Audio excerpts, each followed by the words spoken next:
Shall we start? Yeah? Okay. Hi.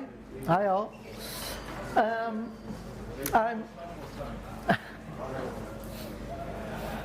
Sorry. I'm Mark Wielaert. I work for Red Hat.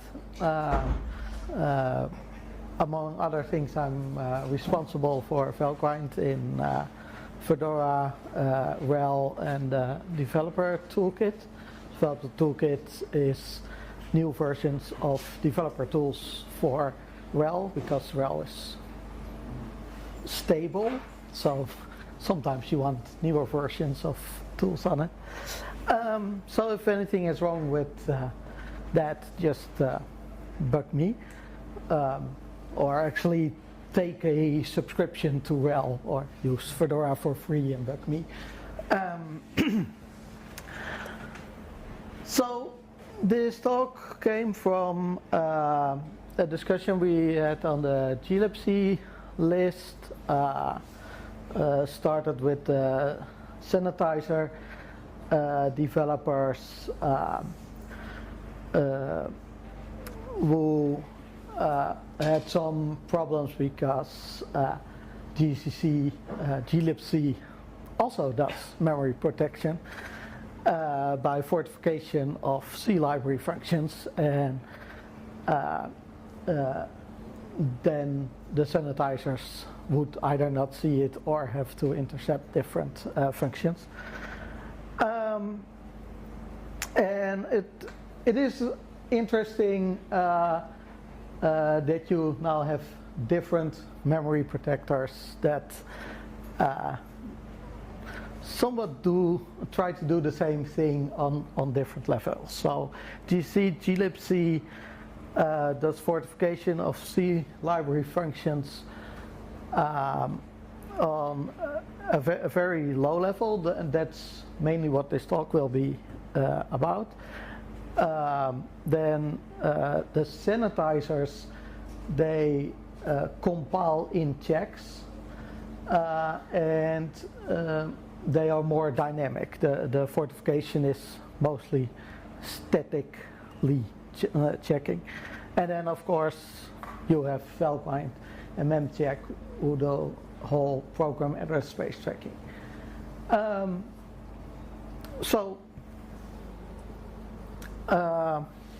Fortification. Most distros now build with this enabled. So you just define fortify source to 2. You can also define it to 1, but that's not that interesting. And when you define that macro, it causes some lightweight checks. Interestingly enough, there isn't that much documentation about it. This is kind of it.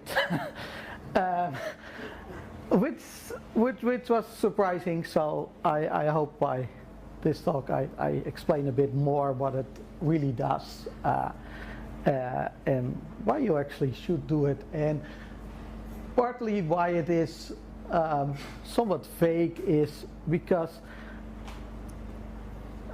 it really is just defining the fortify source macro, and then basically anything you compile can do something.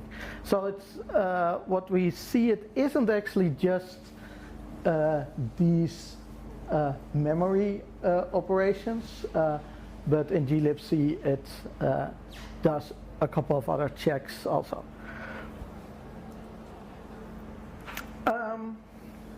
So fortification is basically one somewhat complicated but very cool compiler trick. There's a function built in object size that gives you the size of an object given a pointer. And then you have some C processor tricks which then take the output of built-in object size and do the checks. So that's really nice and a nice magic function. Also built-in object size is actually it has documentation. Yes, here it is. But it is kind of I found it hard to understand really what it does. So it returns a constant number of bytes from pointer to the end of the object pointer points to, if known as compile time. And then you can give it a type which is defined as 0, 1, 2, or 3. And that changes the behavior a bit. The thing is that it has to be known at compile time. If it isn't known at compile time, then the function will return either 0 or -1. In the documentation it's always called -1, but it is size max, of course, because size t is a unsigned. So depending on type, you can say that's nice. I don't know the number, or well, pretend it's as big as can be represented, and it basically only works if you optimize, because then the compiler really can see the object behind the pointer. If you the glibc sources actually check if fortified source is defined, they error out if you don't use optimization. But in fact, you don't have to. It will just return 0 or -1. So to simplify this a bit, if you are using this yourself, and I think you should, because if you provide a C library, then I think it's really nice to provide fortified. There are so many things you can do wrong, and well, let's just try this out first. So just set the type to 1, and then it will return size max if it doesn't know how big the object that is being pointed to is, and otherwise it will return the largest remaining size sub-object the pointer points to. So this example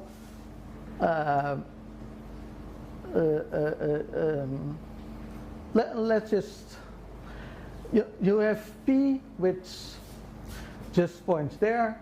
An int is 4 bytes long. It points at the start of b, so built-in object size of p is 4.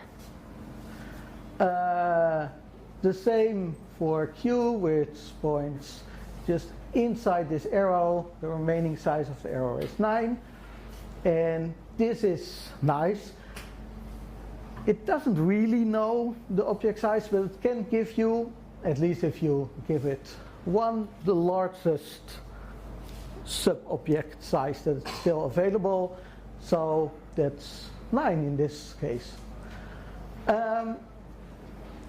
With the type you can do other tricks. Some of them I don't actually know when they are useful. So as a kind of homework exercise, you can try type 0, 2, 3. And 0 is kind of interesting. There it gives the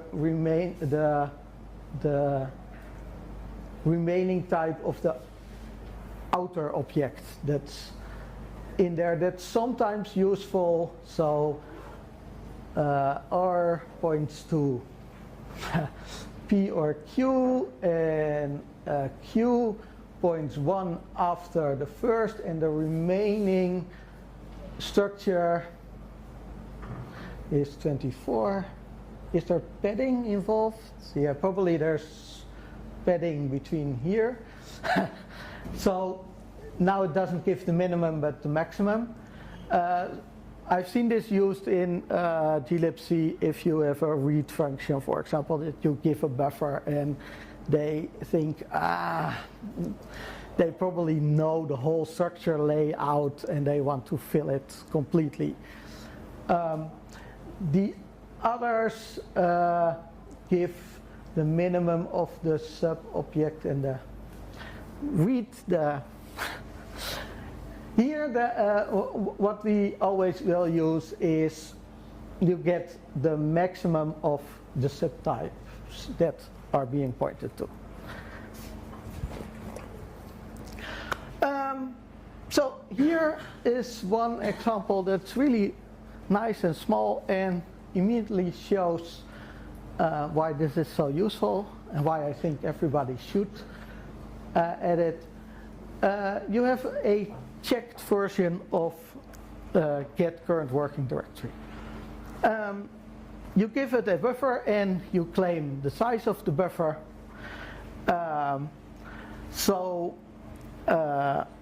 What glibc will do is it has this function and says, I want to know what the buffer length really is, and if the size given by the user is bigger than the buffer really points to, then I fail. Otherwise, I give you the current working directory. So how it works is, I actually cleaned this up a bit because glibc header files are interesting to read, but basically it defines this new function. It redirects the original get working directory to an alias. It directs the checked version to another alias called warn, which has an extra attribute, a warning attribute that the compiler can see, and then the magic.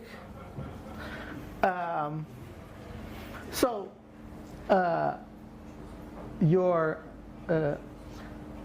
get working current working directory, it asks the size of the buffer.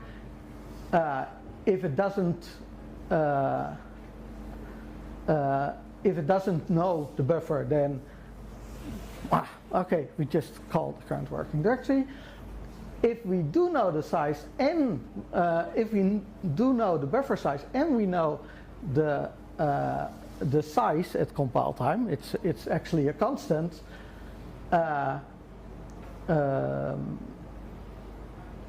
Let's see, why does this? If it is not good. So if it is a constant, we are here, then we check the constant against the compiler constant, and we call the function with the warning. If everything is a constant, then this is defined as an inline function in the header file. So just the warning function gets called, and you get a warning at compile time, which is really nice.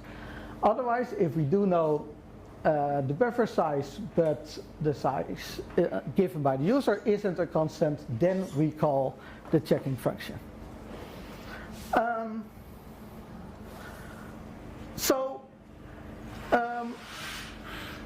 Nobody would write this code, but I actually have made this mistake myself. And this is why I think functions are a really good idea because, well, a compiler should work with stupid people like me.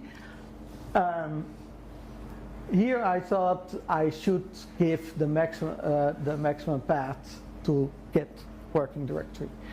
And of course, that should have been the size, which is 16. The funny thing is it just works, of course, because I have a short name, so my home directory name is short, and it's perfect. If we run it under Valgrind, Valgrind will see, wait a minute. If you would run it somewhere else, then the system call would override some unaddressable bytes, and it even tells you that is right after where you malloced it, which is line 9. Probably there was something before that. So this is really great, but it could actually be better. If we compile this with fortify source, then the compiler already gives a warning.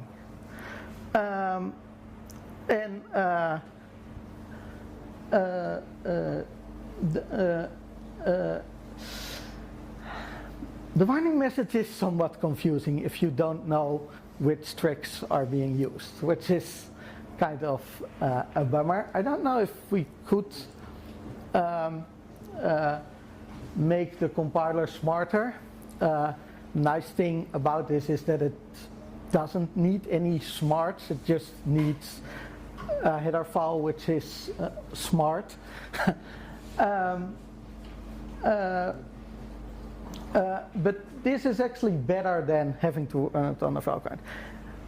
If you ignore this warning, it's just a warning and who compiles with W error, you should, you can actually run it. And ta-da! The buffer overflow is detected. The program is immediately terminated because here glibc kind of deduced something bad will happen. You will overwrite some memory that you're not supposed to. The only bad thing about it is this is where did I call what? So you would like to then, at least that is what I always do, is run it under Valgrind. We get the same thing and that stack trace that aborts. Which isn't so nice. So why do we have this problem?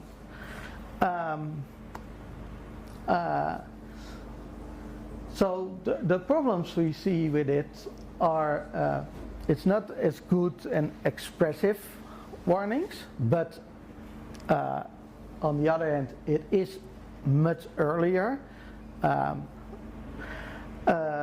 It only works when the compiler can statically deduce buffer bounds, which actually is surprisingly often. But it blinds the other memory protectors because the actual bad usage isn't done anymore. So the other memory protectors don't see it, even if they have much more information that they could give you about the address that is being misused. On the other hand, it might actually flag something that Valgrind or memcheck would miss, because the object knows the object size. And as we saw in that first example, if you have a large structure, memcheck might think, yeah, well, there's addressable memory. I don't mind if you write over that. So that's nice. but on the other hand, and that was the complaint from the sanitizer people, is it might obscure tracking of memory usage because the standard functions don't get called anymore. And to be honest, I first thought, oh, that's a big problem, but Valgrind is mostly immune to that because it has this whole program view of the world. But other sanitizers don't, or you should rebuild your whole world with the sanitizers, including glibc. And first, I'm not sure glibc can be compiled, and then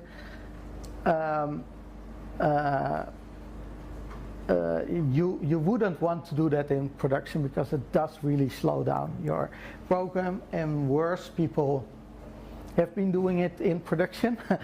But the sanitizers come with their own libraries which do various things during error reporting, and people quickly found out, hey, I can misuse those to overwrite files, or then you have your sanitizers work against you and introduce new security issues. But it would be really nice to have the good without the bad. And at least for Valgrind we can, happily.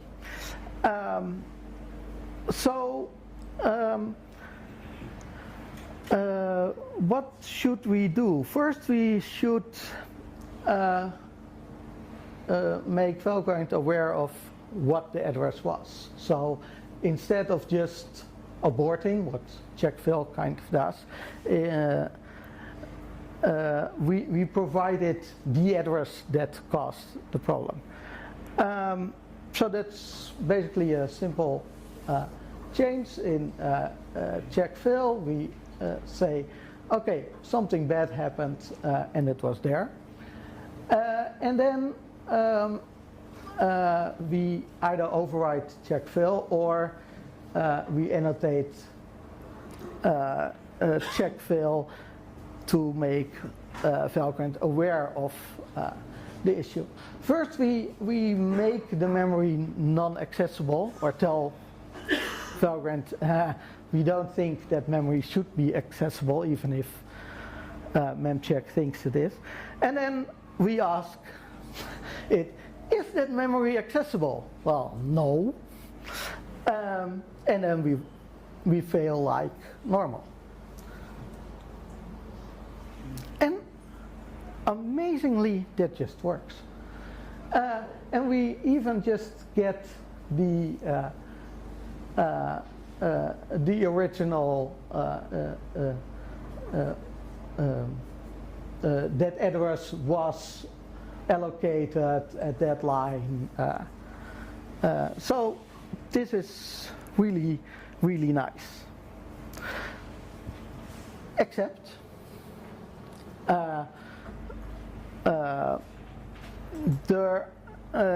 as soon as I suggested this, glibc developers are conservative.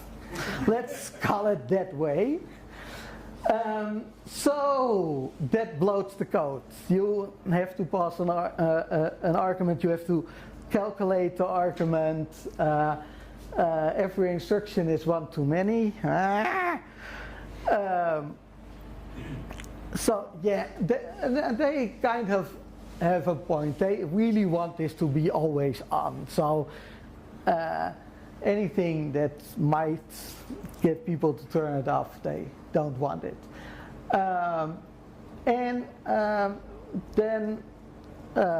they said, well, you didn't really do your homework, because it's not always an exact address. We use it for everything. Oh, right.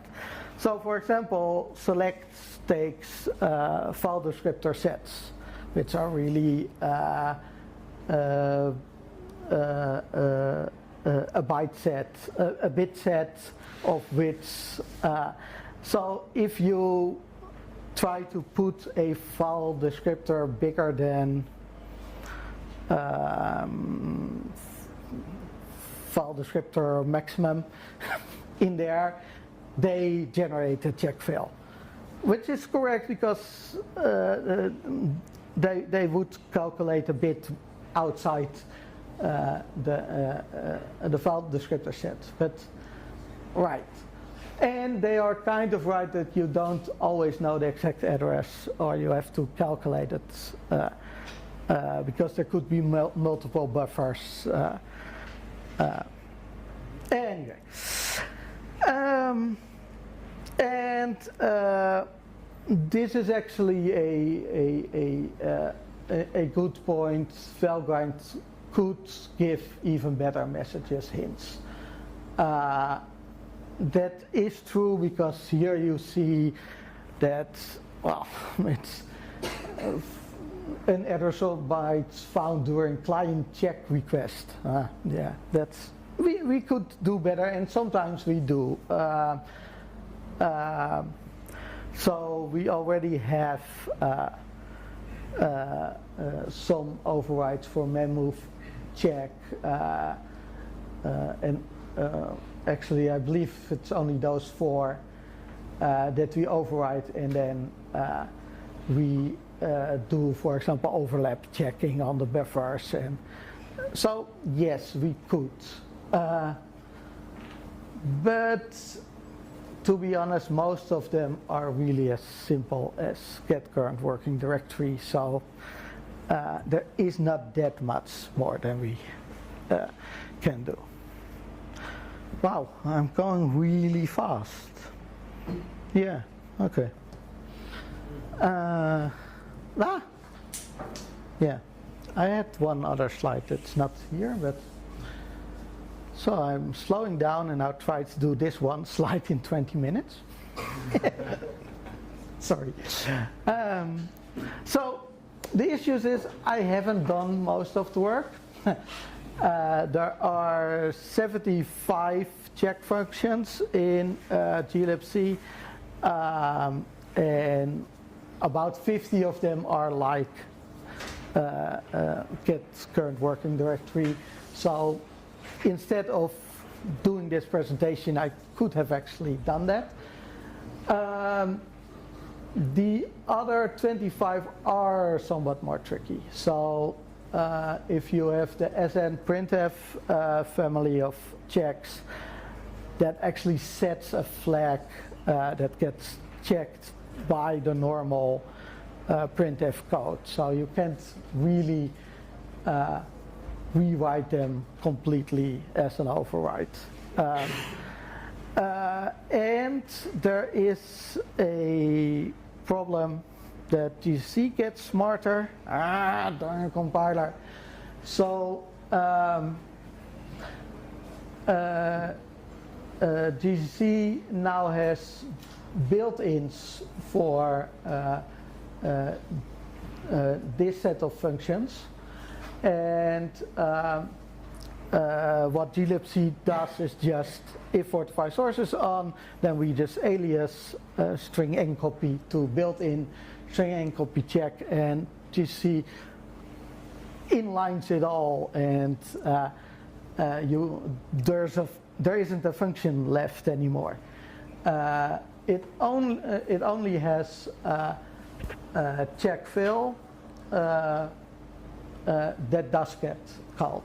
So in that case, we can override check fill and produce at least a better backtrace, but without an address. And that's interesting because all these built-ins really work on a specific address that you would override that is bad. I really want to ask them to please make an exception and call something like check failed address with an address to make us happier. I actually had one conclusions.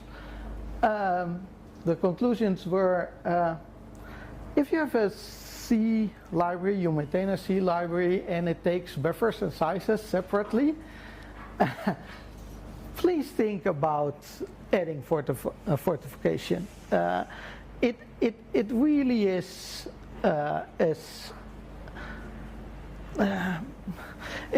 it isn't that nice, but it isn't that much work, and it really saves lives. Well, lots of programmer frustration.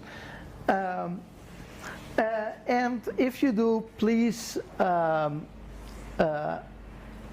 something like hints to client requests to Valgrind. The glibc people obviously don't like this generates code. It does generate code, but it generates a slightly complicated no-op. So it shouldn't really be that hard. And this really is in your slow path if something goes bad. So if you don't do that, then write a failure that is just specific about what the failure was. And finally, yeah, maybe I should work out these functions maybe in the hackathon at the end, and then go back to the glibc GC people and say, look, I have to write so much code, can you just have different failure functions to call so that we can override them nicer. Okay, you haven't put up any signs, so I guess I still have 50 minutes, yes. Okay, well, let's see if people have any questions. Yes. I think I'll add 2 comments. So first of all, this technology is quite old, about 12 years old in glibc, so it's mature and you can safely use it. 12 years. And I think that, well, check file is on error path, so it's not a problem to put some code there. Yes! I have no problems. I mean, taking my glibc head on, I have no Oh, okay. taking off. Good. Well, this talk was a success for me at least. So you have my hack for an address argument if you need. Okay, no, we probably have to introduce different check because currently there are only 2, I believe, check fill and check stack overflow fail, and there are some places where check fill is called where it doesn't involve an address, so probably we should have 2, but maybe you can discuss that. Yeah. Okay, good. What was your question? You are mentioning there are 75 overrides. Yeah. It seems quite small compared to the whole glibc. Does it mean that it is not possible to provide more overrides and no one did? No. There are 75, depending on precisely how you count, functions that have been fortified in glibc. My estimate is 50 of those are like the get current working directory, where you just have a buffer and a size, and you do some checks on the buffer length and the size. And so the rest of the functions in glibc is not able to be fortified, or they don't have to be done? I don't know if they went to the max or not. I believe these are the most. I don't know. Okay. Yes. What about claims access and activation functions? Do those Valgrind have the ability to play nice with those in any circumstances whatsoever? So the Clang. Clang provides similar features as the fortify source for detecting incidents? Repeat the question. Yes, Clang provides some of the same features. I think you're calling about the sanitizers that are shared between GC and LLVM. So those work differently. Here, most of the checks are done in a way that can be checked at compile time.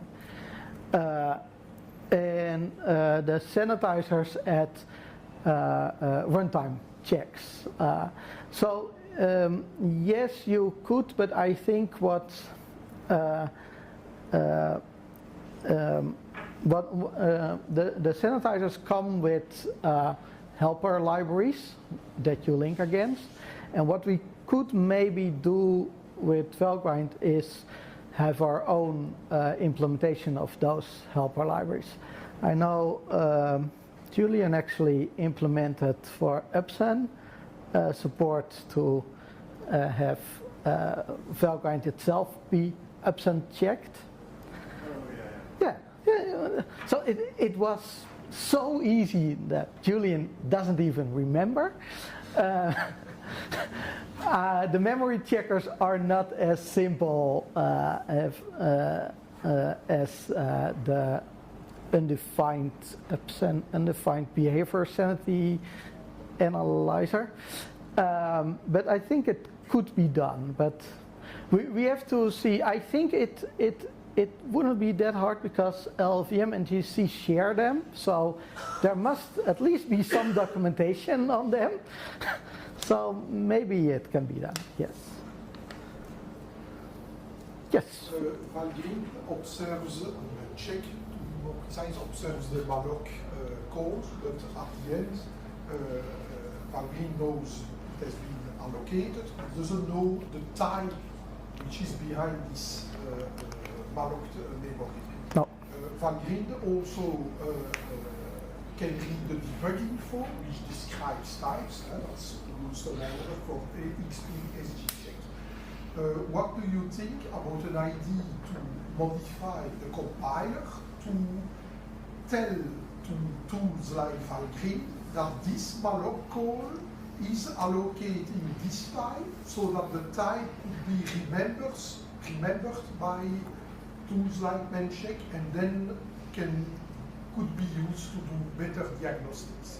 Yeah, so I did think about it. The question is, can we annotate malloc or memory allocation functions with the type and maybe use the debug info to which describes which pointers point to which variables have types. I couldn't make that work because the IR works too low level. You don't know why you have a pointer or why you do a. No, but of course we would have to change the compiler so that it would generate some calls to a helper function to say the malloc calls we will do or that we have just done, by the way, it is this kind of type. And then the IR in GCC, right? No. In Valgrind, no, there it's not possible to No, but then you can it gets very hard to keep associating a type. What you could maybe do is GCC now has support for MPX, the memory protection from Intel processors, and what those do is they have an extra set of registers that describe the bounds of pointers. So maybe we could reuse something like that. At runtime, and more speaking about changing the compiler so that it says, here I see a call to malloc, and I know that I will assign the result to a pointer of that type. So at this place, I inform tools like green or other tools that this pointer, no, here is the type. So you're proposing to actually the compiler to generate a piece of code which tells Tools like Valkyrie or other tools that, and so then you track the type, and then when you dereference, then you know what is being dereferenced. Yeah, so my conceptual problem, I can't really think about it because the types are not what we work on. We work on instruction streams, and I don't know. I'm confused why you're confused. Okay. So in GCC you're compiling something and then there's a call to malloc, and you maybe know what object, the type of the object you're allocating there is. So GCC generates a piece of code alongside the malloc call, which tells malloc what type it is. Yeah. But Sorry? You speak about something addition. Yeah, specific compiler option to say help tools to track types. Yeah, but this instrumentation is not in Valgrind, it's on the GCC Yes. side. okay, okay. So yes, you are right. So why am I confused on the Valgrind side? Because I don't understand on the GC side how you would then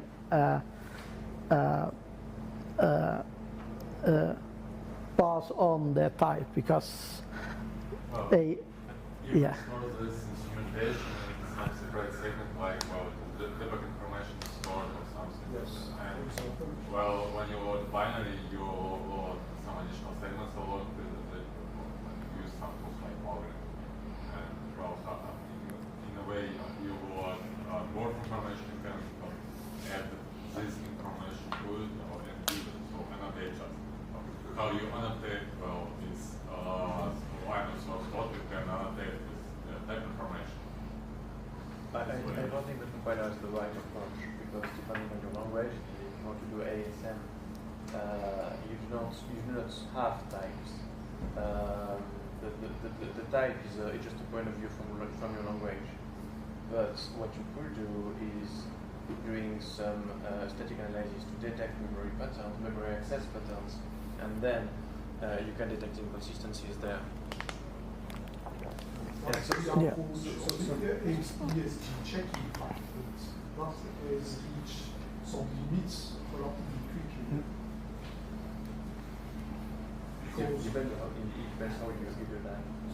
For sure, it can never work all the time, but I would imagine for the most of the time when GCC is compiling C++, it pretty much knows the types of objects that are being allocated.